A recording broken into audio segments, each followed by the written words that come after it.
LAN parties are a bit of a lost art. If you ever wonder to yourself, what all do I need to host a LAN party? Keep your eyes peeled. So I've been hosting LAN parties consistently now for several years. I've built up equipment and cables and stuff needed to properly host one. But hosting a LAN party is a little more than just having equipment. Obviously everybody's going to bring their computer and or possibly their laptops or something like that. So some of the equipment that you need, obviously, something, the biggest deal here is a switch. Now, a lot of the times, especially if you look online, you can find big switches, probably about this big and this wide. They can be pretty loud, they can be just unwieldy, and they do fit fine if you can really arrange your setup on the desks. But I found something that works out a little better. A lot of the times you can get some of those pretty cheap, under 30, 40, 50 bucks. Maybe anywhere from an 8, 16 to 24 port. A 24 port, unless you're having a really big LAN party in a hall of some kind, it's a little unnecessary. An 8 port might not be enough. So what do? I mean, you can get those smaller LAN party or smaller switches and daisy chain them to get more ports, but then you need more power cables, and that takes away from power plugs for other computers. So what I went and found was a Zixel GS1100-16 gigabit switch. That's this little guy right here. You see all those? It's 16 ports. So once you route internet into it, it'll be 15 ports. This should support most house LAN parties perfectly fine. It's passively cooled on the inside, so there's no sound to it. It's very quiet, and it'll last a long time. Now, if you do any research on this, you find that if it's ran 24/7, it'll only last a couple of years, 2-3 years. But as a LAN party switch, only used a few hours a day, once every couple of months, this thing is going to last forever. I scored this on eBay for $30, and the best part about this is each port is gigabit. You don't got to deal with 10100 like you would on more basic switches. This is an unmanaged switch. Basically, it's plug and play, and you guys can get going, and it's really good. One power, it's got the power switch back here, 16 ports like I said. This will cover all your bases, doesn't take up a whole lot of space, and it's rather ideal for a LAN party setup. Something else that people tend to bring to the LAN parties, especially if you have your own switch, is their own cables, power cables, Ethernet cables especially. But sometimes it's a little unwieldy. Like, people have their own setups, they're wired managed in the back of their desks and everything, and to get cables out isn't very convenient. So I found to be a really good host for LAN parties, provide them cables, have them ready to go as they arrive and set up. They can just dig into your box, grab what they need, plug in, and get going. All they need to do from their home is unplug their computer. That's it. You don't need to undo your own wiring. Just unplug it, bring it over. I got your cables. That's it. Tables is another very important factor of a LAN party. I mean, you can obviously rent your tables, and if you are renting tables, get yourself 6-foot tables. They're not too big. They won't take up too much room in your house or in your space, wherever you're going to be doing it, and they can hold 2 people comfortably per table. What I use in my living room is 4 tables in the main section, and I have 2 satellite tables for overflow. The 4 main tables, that's 8 people right there. And then when it comes to power, having enough power is very important. Having power mapped out is a little more important, and I'll go over that in just a second. But having the right kind of surge protector, something like this, you see how this one only has 1, 2, 3, 4, 5, 6 ports. If somebody shows up and they want to plug their computer in, and they want to plug a cell phone charger in or some other stuff, you start losing ports quickly. Each person is going to use 2 ports at least. Let's say this is in the section of my table where I have the switch, for example. Well, there's that. And then they want to plug their cell phone charger in. Well, there's that. So now you only have 1, 2, 3, 4. Well, that's barely enough to get everyone settled in, but that's 2 computers there. But if you wanted more in that section, you obviously want a surge protector that has more power connections to it. Something like one of these. Like one of these. 1, 2, 3, 4, 5, 6, 7. So this sort of kind of accommodates for somebody who might bring something extra, and you still got plenty of ports left over. Another thing about power that's important is you don't want to run too many surge protectors off of one power drop on the wall, because what happens is you can probably handle up to maybe 15 amps. I would say is safe on one power plug. despite that there's two, the circuit in the house can only handle so much. And I would say maybe 3 computers max per circuit. And if that's the case and you go over, you might be able to get away with 4, depends on how efficient the computers are running. If somebody shows up with an AMD FX system and like a 200 or 300 series R9, they're gonna obviously use way more power than somebody who shows up with a Kaby Lake or Skylake processor running a Pascal or Maxwell GeForce card. They're gonna sip power in comparison to the old AMD stuff. So you just think about it this way. And even no matter those differences, having 3 computers max per circuit is safe. 4 is pushing it, but 3 is safe. And an interesting way you can go about that, if you really wanted to map out your circuits, is make sure all electronic devices are turned off in your home.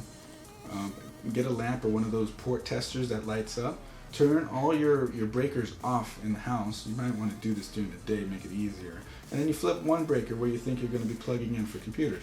Flip that breaker, find out where it is, write it down on the breaker, write it down on a little map that you have, and then you keep going. And then you can map out which one is which, because on one wall, or even the walls that are adjacent to each other, you can have one circuit spread across 3 different power drops. So you think you might be safe having 3 people off of one drop on this side of the wall, then you put another 2 people on this side of the wall, then you're going to just be popping the breaker all the time. And you're going to be pulling your hair out because you didn't map it out properly. That one breaker, it can only handle so much. And then you throw on things like batteries, like battery chargers, or like cell phone chargers, anything extra. And it just adds more stress to that. Especially if there's people in the kitchen running the microwave or something like that. Or let's say you bring a mini fridge and you set it near all the other stuff, that's going to draw a lot too. Mapping out where you're going to plug everything in to know which circuit is which is incredibly important, something to pay attention to. But you could also learn from trial and error. Most of the time a person's computer is going to be fine. You don't want to rely on that, obviously, but just kind of spread out your power connections as much as possible, and that would be at least the easiest way. So if you have a handful of people over on this wall, then pull from the farthest wall as possible that is convenient. Then if you need more after that, grab an extension cord and pull from a further wall. That's kind of the safest, kind of easy way to go about it if you feel too lazy to map it out. Something else that's very important is Ethernet cables. Always have all those cables, like I mentioned earlier. When somebody shows up, they just grab what they need and they get set up. Especially important too is video cables. Those are routed through monitors, those are routed through cable management and desks, stuff like that. Sometimes they're hard to get to and they're annoying to bring over. If you can provide those for whoever is coming to your LAN party, that's going to make things massively easier. Have extra VGA cables, extra DisplayPort cables, extra HDMI cables, all sorts of stuff. I have all that stuff in my LAN party in a box right here. I got HDMI cables, I got VGA cables, DisplayPort cables, Ethernet cables, I got the power cables, I have adapters, I have couplers. Everything necessary in a box. That's really, really nice to have, especially because you can take it around if somebody else wanted to host, for example, which I just went through recently. I just packed all my stuff into the box, put my tables in the truck, went over to his house, set it up, good to go. Now, if you aren't in a position where you can stock up on cables, connectors, surge protectors, all that stuff, that's fine, that's fine. Just make sure that your friends, the people that you tend to invite, have extra cables, or at least try to maybe provide them with something that they could hold on to just for the LAN parties, because like I mentioned, having to undo wire management, routing through tables, it's a hassle and it's a barrier to getting people out into LAN parties.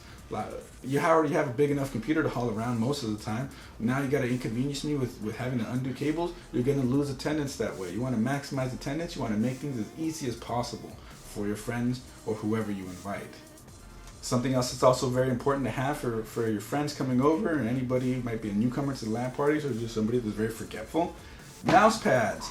Mousepads. Mousepads. Mousepads. Mousepads. Trust me, people forget to bring their mousepads all the time to LAN parties. I always got spares now. My friends be learning their lessons already, but it's still good to have them just in case, especially, like I said, if you invite somebody new or people who just aren't used to it. They're going to leave their mousepads at home. Have some extras. Something else that's very important, obviously, is the games. Free options is great, especially for people who don't have a lot of money that also do want a LAN party. I mean, maybe they spend all their money on their computer and they don't have a lot left over. It happens. Free games, something like Left 4 Dead 2, Team Fortress 2, Paladins, stuff like that. Trackmania Nations Forever, that's a fun one. Games like that are very great for LAN parties and just enjoyment for everyone there. But team-based games like Rainbow Six Siege, Battlefield 1, stuff like that. I mean, you're going to be able to play online, and that's fine if you're playing online. It's a LAN party, but even if you're all there together playing, it's the social aspect that makes it great. You don't have to restrict yourselves to the local area network, despite the name. It's there for fun. It's a big social event, and you guys you have to try it. Once you do that with your friends, you'll understand. Something else that's really important is food, drink, entertainment, music, stuff like that. You have a little bit of ambience and some lighting, some ambient lighting in there. That's always nice. I recently introduced that into my own LAN parties with the RGB LED strip, and it's amazing what difference a little RGB strip makes. You know, you can see it in our videos from the past and the LAN party ones. The ones without it, they're pretty good, but the videos look a little drab. But then I throw that LED strip in it, and it looks like a party. That puts the party in the LAN party. But when it comes to food, drink, all sorts of stuff, that brings the party back into it as well. You gotta have, people are gonna bring their beer, their mixed drinks. Something that's good for food for everyone is a pizza. I tend to order something called a flying saucer, and it's a giant pizza, and it'll feed 8 to 10 people, no problem. And it's from the store not far from me. I go and run down there and grab it and bring it back, and everybody's happy. Throughout the day, because I start my LAN parties early, like at 1 o'clock, some people show up with a little food, for lunch or whatever, but I usually break for the early eating session at about 3 or 4 o'clock with some barbecue, burgers, dogs, that sorts of stuff, and then the pizza comes last. That's the dinner, and that's the awesomeness, man. This pizza that I usually get, it's delicious. So anyways, that's just a little bit of what I wanted to talk about regarding LAN parties and what we've done in Coalition Gaming. It's a really awesome thing that when we throw it, everybody looks forward to them every couple of months. Again, it's really important that you at least have a Switch ready to go.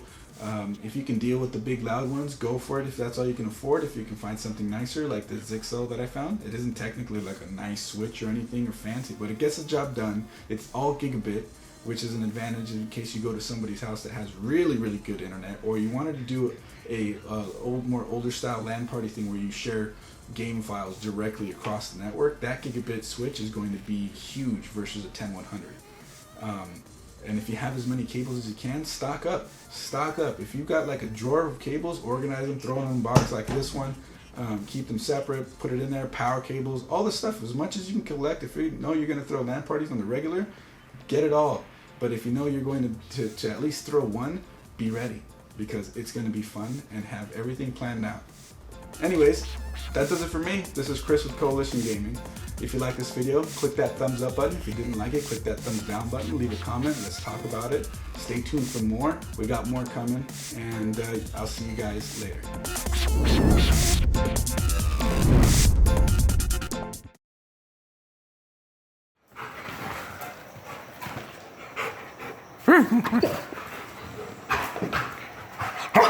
Oh.